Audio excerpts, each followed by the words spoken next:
What's up, everybody? Today I'm going to talk about what intramural sports are because they're actually a really big aspect of college, at least for my college experience, and they gave me the social aspect to college, which I don't think I would have found elsewhere. So I'm going to talk a bit about it and what they are because these sports are offered in all colleges, usually, whether that be private or public, and they're really a great way to expand your social side. So before I even get into that, let's talk about college. Well, you're obviously going there to study, or at least that's where most people go to college for. And when you're there, studying can get very overwhelming. Like there's always work to be done in college, and that's that. That's almost going to be a given. But I think one thing that you learn in college is to how to live a balanced life, and that often requires you to diversify your experiences. So you're studying all the time, but how are you going to maintain your interests in everything else? Some people will try to maintain that balance by doing sports, clubs, volunteering, working, networking. Pretty much all these things that I mentioned here are ways that people diversify themselves outside of academics. And for me, today I'm going to talk a bit about sports because sports have always been a big part of my life. And obviously, by no means am I like, a college athlete. I'm not at that level. So when I got to college, I knew I wasn't capable of, playing basketball with like the Cal basketball team and running with the Cal running team. But I still wanted to maintain those sport interests of mine. So I kind of maintained that through this thing called intramural sports. So intramural sports are basically guided by the fact that everyone loves sports, but not everyone is at a college level. Like just because you love swimming doesn't mean you're going to end up going to Berkeley and be Missy Franklin. You kind of still want to swim though, right? So intramural sports are a way for you to rectify that gap. In intramural, you basically make your own team relevant for your sport, and in this case, there's a ton of options and then you play against other students who also make their own teams. So you're kind of competing against the general student population, and it's a great way for you to, play your sport against other people who are just as interested. So here's the cool part. Here's some things I've listed. So at Berkeley, there's actually a FIFA/Madden intramural, and this is all on Xbox, which I think is phenomenal because sports are not just limited to the actual hand-on-hand contact sport. There's also virtual sports, and so at Berkeley, you can sign up as an individual person for I think about $10, and you can literally sign up to play FIFA against other people that are interested to play FIFA or Madden, which I think is phenomenal, right? So that's one form of intramural. Another form of intramural, which I actually did, was I made my own team of 10 people and we signed up to play a competitive basketball league. And every week we played different teams as our 10 people against other people's teams, and it was really fun. It was a great way for me to obviously take 1 hour out of my week to play this game, but it was something I looked forward to all week, and it just really gave me a scope of outside of college just from the academics, right?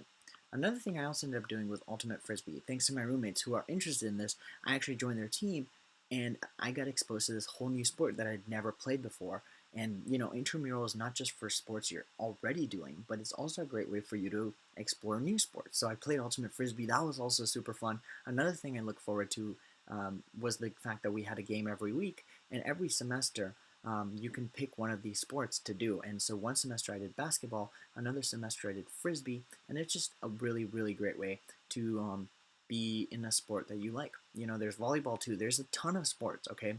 And usually you have to pay a small fee. So, at Berkeley, the fee is usually about $160 per team, assuming that the team has about 10 people. I mentioned earlier that if you're doing FIFA/Madden, because you're only one person, it's about $10. So the point is, usually it's about 160 per team, which narrows down to about $16 a person, which for one whole semester, which is about 15 weeks at Berkeley, is well worth it. It's a really, really fun time, really great time, and it's a really great way to pursue your passion. As I mentioned earlier, you can join a creative or recreational league. So I mean competitive or recreational league. There's a difference. Competitive is what I did in basketball.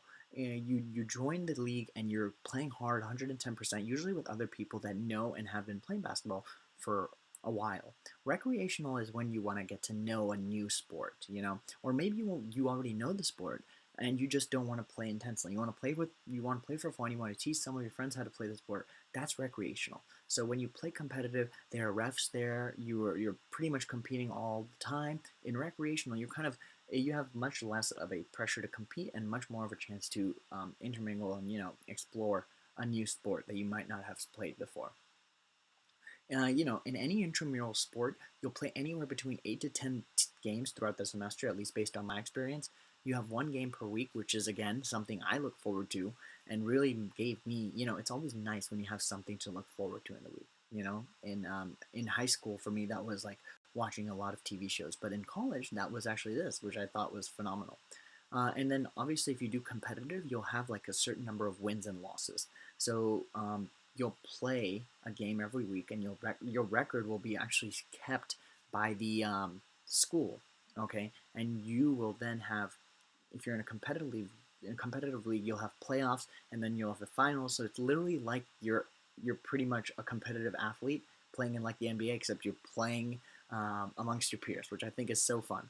And obviously, the winners usually get prizes, but I don't think you should do this for the prize. I think it's just a great way for you to either meet new people or explore something outside of academics. And I didn't mention this already, but let's say you're one person like me and you really want to play intramural basketball, but you don't have 10 people to play with. Usually schools have a way for you to still play, and it's like you usually are considered a free agent and you can be picked up by any other team. So just because you don't have 10 people interested doesn't mean you can't do intramural. I still recommend it.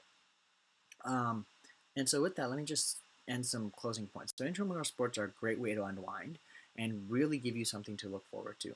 And again, as I told you, they kind of give you your own feeling of awesomeness. There are always referees there, which means that every game is super official. The score of every game gets recorded, and you can pretty much feel awesome because you're in these shoes that you've never been in before. And almost every school has them. Intramural sports are something that I've had my friends who go to UCSB, any other UC play.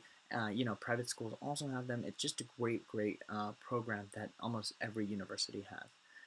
And so with that, I hope you enjoyed this video. Everything I mentioned in this video, I usually got most of the information from the UC Berkeley intramural page, so I'll link that in the description below.